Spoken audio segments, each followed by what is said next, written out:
चलो भाई देखो अब मैं क्या करता हूँ।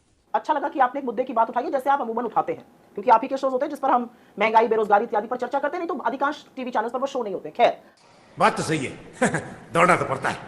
आज का जो मुद्दा है, हमने किसी टीवी चैनल का बहिष्कार नहीं किया है, हमने सारे पत्रकारों का बहिष्कार नहीं किया है, हमने 14 ऐसे शिरोमणियों के कार्यक्रम में जाने से मना करा है जहां हमें लगता है कि रोज हिंदू मुसलमान, नफरत, विभाजन, गुस्सा एक घी डालने का उस आग में काम होता है। हम इसमें भागीदार नहीं बनेंगे, ये हमारा डिसीजन है। मुझे ऐसा लगता है कि ये कार्यक्रम वो है जिनको देखकर एक आदमी खड़ा होता है और 4 लोगों को नाम पूछकर गोली मार देता है ट्रेन चलती ट्रेन में। एक टीचर 8 साल के बच्चे को आगे बुलाती है मुजफ्फरनगर में, बाकी सहपाठियों से थप्पड़ मारने को कहती है, साथ ही उसका धर्म भी बताती है। आज टीवी चैनल, ये बड़ी अच्छी बात कही आप, जो नफरत आपके घर में परोस रहे हैं, हम उसमें खानसामा नहीं बनना चाहते हैं। हम नहीं चाहते कि हमारी उसमें कोई भागीदारी हो। हम बाकी शोज पर जा रहे हैं, उन चैनल के बाकी शोज पर जा रहे हैं, उन चैनल के बाकी एंकर से बात कर रहे हैं, लेकिन अगर एक एजेंडा विशेष, अगर सत्ता के सामने नतमस्तक हुए लोगों से हम एंगेज नहीं करना चाहते तो इस पर आप हमें किस तरह से दोषी ठहरा सकते हैं? आप सवाल पूछिए, और आप तो बड़े तल्ख सवाल पूछते हैं मुझसे। आप महंगाई पर, बेरोजगारी पर, आप 2004 से 14 और उसके पहले 70 साल का हमसे अभी मजा आएगा ना भिड़ो। हिसाब मांगिए, आप लताड़िए हमें, हम तैयार हैं सवालों का जवाब देने के लिए। जो गलतियां हुई उसको हाथ जोड़ के माफी मांगने के लिए कौन से सवाल आपसे पूछे जाएं? अब आप तय करेंगे। अब राजनीतिक दल कंसल्टिंग एडिटर्स हो जाएंगे, एडिटर्स हो जाएंगे न्यूज चैनल्स के। सवालों से भाग रही हैं क्या आप? तमाम जो ये एंकर्स हैं उनके ट्विटर पर रिएक्शन जो आ रहे हैं, हम तो सवाल पूछेंगे, सवाल से भाग रहे हैं क्या आप, या उन सवालों के जवाब नहीं है? आप इन क्या बात है सर, क्या बात है सर, क्या बात, ये बात है। मैं इन लोगों को चरण चुंबक बुलाती हूं, और अभी मजा आएगा ना भिड़ो। इसलिए बुलाती हूं क्योंकि सत्ता के सामने ये नतमस्तक है। ये उस सरकार से जिसके पास संसाधन है, संस्थाएं हैं, जो नियम कानून बनाते हैं, उनसे सवाल नहीं पूछते हैं। ये सवाल नहीं पूछते विपक्ष से, ये विपक्ष को सीधे सीधे दोषी मानते हैं और आरोप लगाते हैं। तो मैं नहीं मानता। आपकी एजेंडा चलाने वाली पत्रकारिता का हिस्सा नहीं बनना चाहते, इसमें क्या गलत है? ये वो लोग हैं जिन्होंने एक बार ये नहीं पूछा कि इस देश में 9 साल से प्रधानमंत्री ने एक प्रेस कॉन्फ्रेंस, तू समझा? हाँ नहीं, तू समझा नहीं करी। ये वो लोग हैं, और मैं थोड़े दुख के साथ कहती हूं, मैं पत्रकार रह चुकी हूं। आज एनबीए का स्टेटमेंट पढ़िए या भारतीय जनता पार्टी का स्टेटमेंट पढ़िए, दोनों एक दूसरे के प्रारूप नजर आते हैं।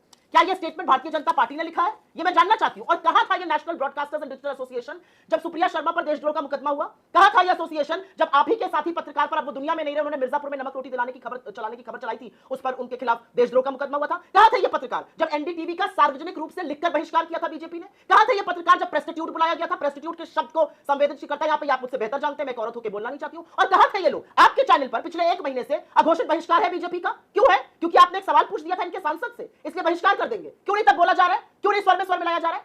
क्या बात है सर, क्या बात है सर, क्या बात, ये बात है। मेरा अपना मानना यह है कि आप एजेंडा चलाते रहिए, हम आपका मुंह थोड़ी बंद कर रहे हैं ना। आपका हम एजेंडा डिसाइड, आप एजेंडा चलाइए, आप नफरत के बाजार को और बढ़ाइए, आप और उन्माद फैलाइए। हम उसमें घी डालने का आपका साथ नहीं दे सकते, और इसलिए हमने अपने गिरेबा में जाके हमने लोकतंत्र के ऊपर एक बहुत बड़ा कदम उठाया है। हम इसका हिस्सा नहीं बनेंगे। आप दो फाड़ कर रहे हैं पत्रकारिता को, सुप्रिया श्री ने, कि तेरा पत्रकार मेरा पत्रकार। अब ये खेल शुरू कर दिया गया है कि ये तो जी कांग्रेसी खेमे का पत्रकार, ये गोदी या बीजेपी खेमे का पत्रकार।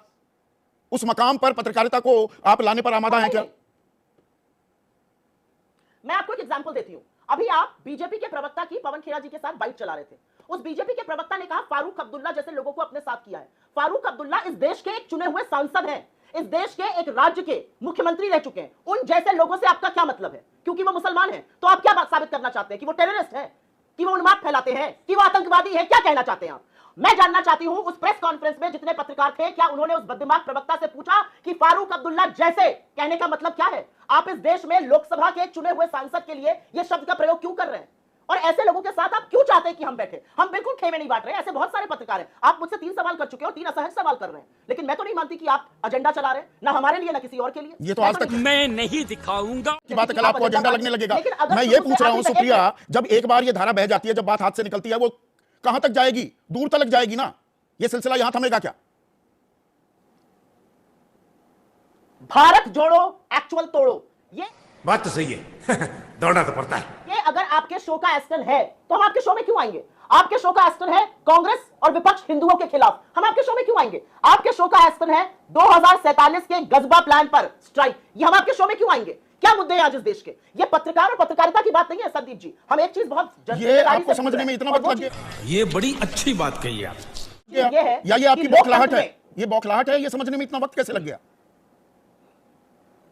नहीं, समझने में वक्त नहीं झूठ बोल रहा है। नहीं लगा, मैं आपको बताती हूं, हमारे अंदर थोड़ी सहिष्णुता ज्यादा है। हमें लगा कि बदलते हुए दौर को देखकर, हमें लगा हमारी दलीलों को देखकर, हमें लगा उमड़ती हुई भीड़ों को देखकर ये पत्रकार कोर्स करेक्ट करेंगे। लेकिन जो न्यूज रूम अब एडिटर नहीं, पीएमओ के चपरासी अपने व्हाट्सएप से चला रहे हैं, उन न्यूज रूम से हमें कोई भी अपेक्षा नहीं रह गई है। जो एनबीए का लेटर है, अगर वो भाजपा के अनिल बलूनी जी जैसा लेटर दिखता है तो हम उनसे क्या अपेक्षा करें? आप मुझे बताइए। क्या बात है सर, क्या बात है सर, क्या बात, ये बात है। आप इसे सीखा है। आपने कहा पीएमओ के चपरासी न्यूज रूम चलाने लगे। पीएमओ के चपरासी न्यूज रूम और अखबार और सब कुछ चलाते थे। 1975 में इमरजेंसी के दौर में 7000 पत्रकारों को गिरफ्तार किया गया था। ये बड़ी अच्छी बात कही आप। और उसके लिए मेरे नेता ने कहा है वो गलत था। Two wrongs don't make a right. जो गलत था वो गलत था, उसके लिए उन्होंने कहा है ये अनफॉर्चुनेट था, वो गलत था। आप तो कहते हैं अमृतकाल चल रहा है, अमृतकाल में आपका एजेंडा चलेगा। अमृतकाल में महंगाई पर, बेरोजगारी पर, आर्थिक असमानता, सब कुछ भूल जाइए संदीप। ये बड़ी अच्छी बात कही आप। संदीप जी, मैं 10 सेकंड में एक बात कह देती हूं और ये आईना आप मुझे दिल पर हाथ रख के बताइएगा, कोई चैनल चलाएगा। 48 घंटे हो गए अनंतनाग की आतंकी मुठभेड़ में सेना के ऑफिसर 2 और वहां के जेएनके की पुलिस के अधिकारी शहीद हो गए।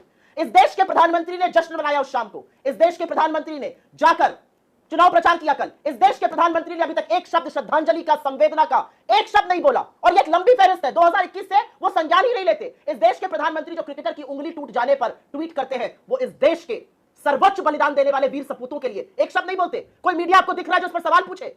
अनवरत चलेगा मीडिया, अनवरत चलेगा हिंदू मुसलमान झगड़ा, पाकिस्तान में आटा महंगा। हमारे यहाँ महंगाई क्या हो रही है? हमारे यहाँ रामेश्वर आप डबा के कहता है हमारी गुजर नहीं हो रही। कितने लोग दिखा रहे हो उसे? बताइए मुझे। बात तो सही है। दौड़ना तो पड़ता है। तो मुझे लगता है कि हम उस नफरत का हिस्सा नहीं बनना। National development and inclusive alliance का पहला मतलब जो है, कहीं अगर समझ में आया तो जो आपने पूछा कि तेरा पत्रकार और मेरा पत्रकार, आपने ये हिमाकत तो कर दी। अभी मजा आएगा ना भिड़ो। हिम्मत होती तो उन पत्रकारों का भी लिस्ट दे देती या दिलवा दिया जाता कि भाई ये पत्रकार जो है इनके पास हम जाएंगे, ये लोग हैं जो हमारे लिए सुविधाजनक है। तो सवाल यह है कि आज अगर ये स्थिति परिस्थिति बताकर और बनाकर आप 2024 का चुनाव लड़ने चले हैं तो इससे दुर्भाग्यपूर्ण स्थिति कुछ नहीं हो सकती है। तो ये क्या झूठ बोल रहा है। सत्ता पक्ष ने नहीं बनाई है महेश वर्मा। ये गोदी मीडिया जो ट्रेंड करता रहता है, सरकार से सवाल नहीं पूछे जाते, कोई सवाल पूछ भी ले और वो इस लिस्ट में शुमार है वो एंकर, तो उसके जेल जाने का अतीत भी याद दिला दिया जाता है। सरकार तलखी पर आ जाती है। 9 साल प्रेस कॉन्फ्रेंस ना करो, उसमें अभिव्यक्ति की आजादी पर कोई कुठाराघात नहीं होता। कोई किसी के यहां ना जाए और कह दे हम गेस्ट नहीं बनेंगे ऐसे शो में, तो इसमें अभिव्यक्ति की आजादी पर प्रहार हो जाता है। क्या बात है सर, क्या बात है सर, क्या बात, ये बात है। यहां अभिव्यक्ति की आजादी और पत्रकारिता की परिभाषा ये गढ़ने का कोई काम नहीं हुआ। जैसे आपने कहा कि मात्र एक 14 एंकर हैं, जिसमें 7 तो ऐसे हैं जिनके ऊपर ये मुकदमा कर चुके हैं, उनमें से कई को जेल भेज चुके हैं और हाई कोर्ट, सुप्रीम कोर्ट इनके इस एक्ट के लिए, इस कुकृत्य के लिए इनको फटकार लगाया है। इनको कहा है कि तुमने वो यहाँ पे मीडिया, देखिए अर्नव के साथ क्या हुआ, अमन चोपड़ा के साथ क्या हुआ, रोहित रंजन के साथ क्या हुआ, सुप्रीम कोर्ट ने आज सुधीर चौधरी के साथ क्या हुआ, सबके साथ। अर्नव गोस्वामी को क्या कहते हुए किसको फटकार लगा? एहे, रहा नहीं जाता, तड़प ही ऐसी है ना। नहीं, बताओ ना, बताइए ना, फटकार मेरी जानकारी में। स्वाभाविक रूप से जिन लोगों ने महाराष्ट्र गवर्नमेंट में, महाराष्ट्र सरकार ने, जिसने जहां पे ले जाके उनको जेल में ठूसा गया, मारा गया, पीटा गया, उनके साथ गलत किया गया, उसका हुआ ना। और मैं दूसरी बात कह रहा हूं, यहां आशुतोष जी ये बैठे हुए हैं, खरी खोटी सुनाते हुए, तमाम आलोचना करते हुए एक किताब लिख डाली प्रधानमंत्री जी के ऊपर। मैं नहीं दिखाऊंगा। कभी हमने उंगली नहीं उठाई कि आशुतोष जी आपको ये किसने हक दिया था कि हमें हमारे ऊपर आप उंगली उठाएंगे। प्रभु चावला जी, शुरू से इनके ऊपर ये आरोप लगा कि आरएसएस के बहुत टेलीपैथी व्यक्ति हैं, उनसे बड़े कॉर्डियल रिलेशन है, इनकी पत्रकारिता में कहीं ना कहीं कुछ ना कुछ तो झलकती है। लेकिन कभी हमने और आपने कभी बड़े चाव से इनके प्रोग्राम को देखा? बेकार है भैया, मैं तो टूट गया। बड़े इत्मीनान से हम देखते थे, या सीधी बात ये करें, या ये इंडिया टुडे में रहे या इंडियन एक्सप्रेस में रहे, कहीं भी रहे, लेकिन इन्होंने अपने कभी पत्रकारिता के साथ कभी समझौता नहीं। तो ये 180 देशों में सब चीज, अगर कोई पत्रकार गलत करता है फ्रीडम तो उसके साथ एक्शन भी आप लेते हो, मुकदमा भी करते हो। और आज वो लोग नहीं, आज वो चिरहरण हो रहा है, आज वो चिरहरण हो रहा है जो संदीप भाई, जिन लोगों ने 75 की इमरजेंसी में पानी पी के गाली दिया कांग्रेस को इसी बात के लिए। अभी मजा आएगा ना भिड़ो। कि देखो इसका चाल चेहरा चरित्र, किस तरह से इसने कलम को भी जो है पाबंद कर दिया, किस तरह से इसने कलम को भी नजरबंद कर दिया। आज वही लोग इंडिया अलायंस में बैठ के क्या कुकृत्य कर रहे हैं। अरे एक लिस्ट भेज देते, और अगर इतनी हिम्मत थी, ये हिमाकत के बाद एक हिम्मत भी तो दिखाते हैं। जब इमरजेंसी की बात करते हैं, एक मिनट महेश भाई, जब आप एक मिनट महेश भाई, जब आप इमरजेंसी की बात करते हैं, लालकृष्ण आडवाणी का बयान भी वो मैंने सुनवाया 2015 में। लालकृष्ण आडवाणी ने अघोषित इमरजेंसी की ओर इशारा भी किया था, और आपके सहयोगी संबित पात्रा ने, और ये न जाने क्यों सुप्रिया श्रीनेट भी भूल गई कि वो तो सांसद है उसी बात पर अटकी रही कि उनका बॉयकॉट होना चाहिए, मानो वो देश विरोधी ताकत हैं। तो अटल बिहारी वाजपेयी की सरकार में क्या फारूक अब्दुल्ला उनकी पार्टी शामिल नहीं थे और उनके बेटे विदेश राज्य मंत्री नहीं थे? ये बड़ी अच्छी बात कही आप। गलत कर दिया इसका मतलब अटल बिहारी वाजपेयी ने, एक राष्ट्र विरोधी के बेटे को अपनी सरकार में विदेश राज्य मंत्री बनाया हुआ था। अरे साहब मैं ये कह रहा हूं कि हम कब कह रहे हैं झूठ बोल रहा है। हम उससे नकार रहे हैं क्या? नहीं, नकार लेकिन तो आज रहे की हैं। डेट में आप राजनीतिक कारणों से आपकी राजनीतिक जमीन अपनी नहीं आप राजनीतिक जमीन अपनी राजनीतिक जमीन को कहीं खोजने के लिए, कहीं उसको पक्का करने के लिए आप देश के खिलाफ बोलेंगे। आप ये कहेंगे कि ऐसी घटनाओं को अंजाम दिया जाता रहेगा। नहीं तो पाकिस्तान से बात करिए, क्या मतलब बनता है? फारूक अब्दुल्ला इसका मतलब क्या? और इसका समर्थन सुप्रिया श्रीनेत करेंगे? एहे रहा नहीं जाता, तड़प ही ऐसी है ना। नहीं, सुके